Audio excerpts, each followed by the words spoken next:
Vous regardez une série de vidéos sur Rétromobile 2020, on est chez Peugeot, n'hésitez pas à vous abonner, à laisser un com, etc. On va passer à une voiture plutôt simple visuellement, mais qui a été une révolution technique chez Peugeot. 204 berline GL de 1966 sur le stand Peugeot avec cette magnifique couleur bleu très très claire, bleu ciel clair pourrait-on dire, avec l'intérieur qui tranche bleu foncé, bleu nuit lui.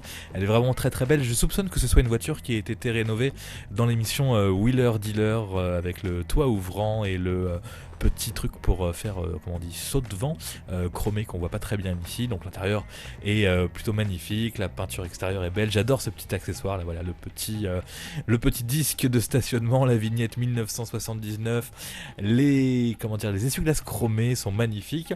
Donc moi j'aime beaucoup cette voiture, mais certains diront que c'est une voiture assez banale, une compacte de la série 200 de chez Peugeot, donc en version berline avec le petit coffre.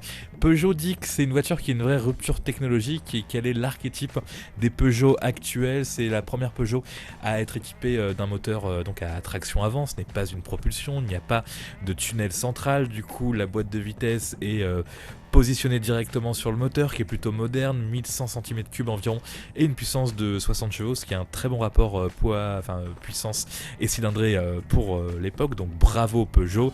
Il paraît aussi qu'elle est très innovante au niveau des suspensions notamment avant, et puis pareil que ce soit les moteurs essence ou les moteurs diesel, c'est les premiers moteurs chez Peugeot en aluminium, donc qui vont réduire le poids de l'ensemble, donc voiture peut-être pour certains un petit peu banale comme ça mais hyper innovante qui incarne d'après Peugeot les Peugeot d'aujourd'hui au niveau technologie.